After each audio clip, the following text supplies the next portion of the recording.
Hi everyone, my name is Leslie.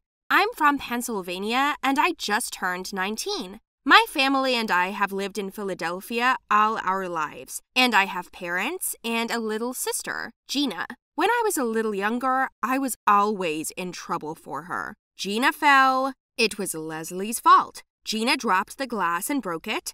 It was Leslie's fault because she didn't pick it up in time. Or Gina went to play in the roadway. Leslie let her go there.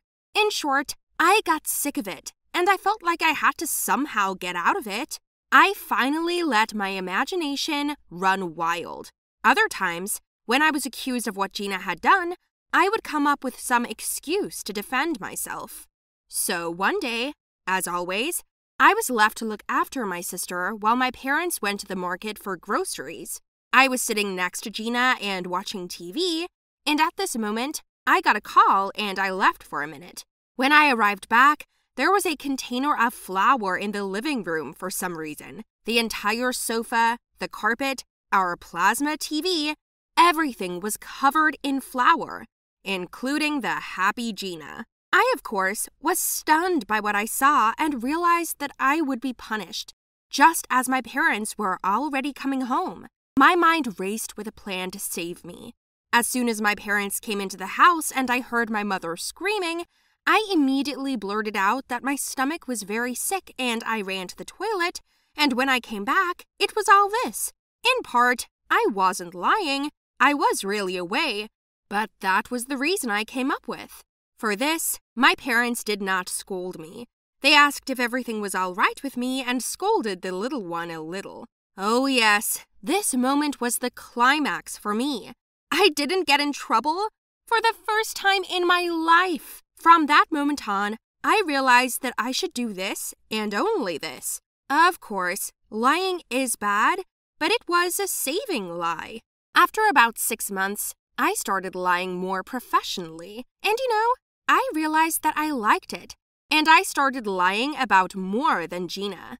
I began to do this with other people and for any reason. I couldn't stop. It became such an addiction. When I found myself thinking that I had become a pathological liar, I felt terrible about myself.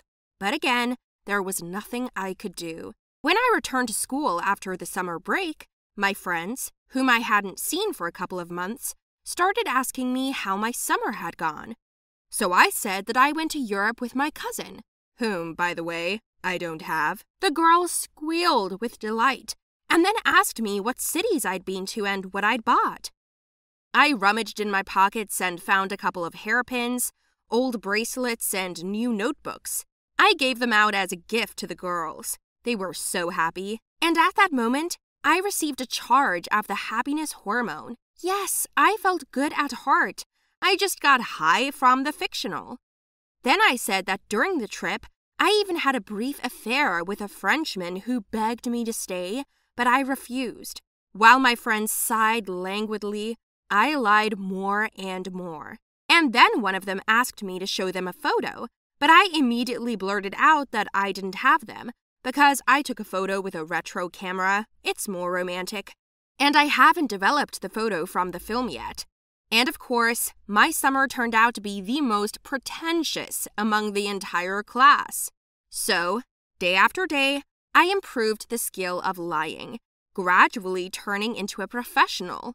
I lied everywhere on any occasion, question, often called someone else's name, said a different age, nationality, lied about my family. It became such fun. And what I was not for new faces. I even escaped from a colony for teenagers. I was the daughter of a serial killer, the twin sister of the son of the president of a certain country. It was fun to watch the reaction of other people. About 2 months later, a group of people came to our school with ads for their college, and their graduate, a successful businessman, Mr. Dance, was also with them. He told us what it was like to study at the school he advertised, and then added that he would take a couple of people from our class for an internship at his company. My eyes lit up, of course, because it was impossible to miss such a great chance. I understood this, so I had to do everything for a job with good pay. That evening, I made my first CV. And not only did I write that I planned to go to Harvard because I was born in an intellectual family of doctors, know 5 languages, had previously worked 2 summers in Milan, engaged in volunteering this year, own a computer at pro level. In short, I made myself the chic potential employee. And of course, after such a resume, I immediately got a call back and was invited to come for an interview. As soon as I entered the office, I was met by a nice young man named Bruce. He was supposed to conduct the first round of interviews with me. As a result, we started talking quite quickly, and the dialogue was more like a simple conversation, like on a date. Maybe that's why I felt relaxed. In the end, I made it to the second round, and he took my phone number. Bruce called me back the next night. We talked on the phone, and he started asking me about my super interesting life. And I suddenly realized with horror that he had a different picture in his head, that he thinks that I am who I was saying, but it was not so. And to admit that there is not a single bit of truth in the resume, except for personal data, means to shamefully lose the chance of a dream job in the future. Thus, I wrapped myself in a web of lies. But what to do? I had to keep the brand. The problem was that I really liked him, and I really wanted him to meet the real, honest Leslie, the one that no one had seen for a long time. Suddenly, I remembered that it had been a long time since I had shared my innermost, painful secrets about myself with anyone, just because I was inventing new things on the go and living it. Bruce asked me out. It was a horror. All evening I was straining my brain not to forget what I wrote on the resume.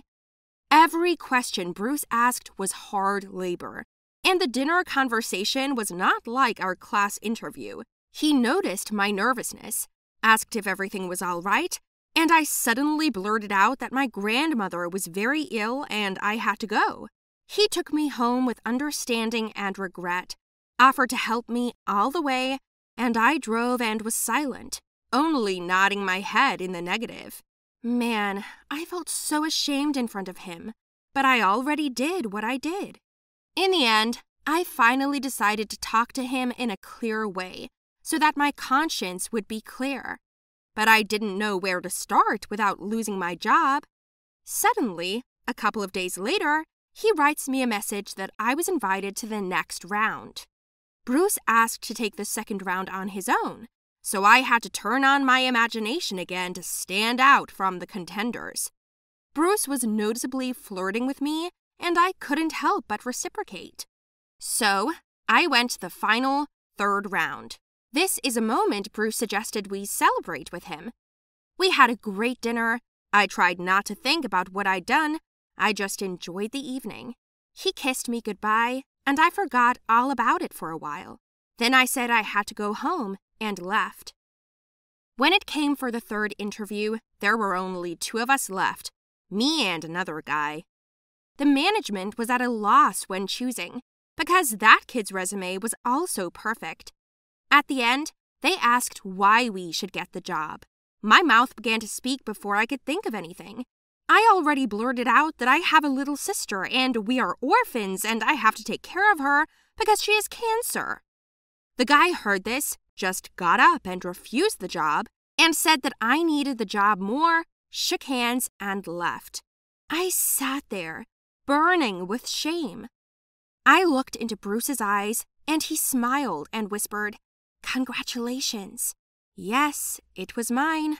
I was congratulated both there and at home, and for some reason I was sad, thinking, how did I get here? The very next day, I was given a bunch of tasks at my new job that I couldn't handle. None of them. At first, everyone thought I was just getting used to the new place. But 4 days later, when I was still stupid, the chief had questions.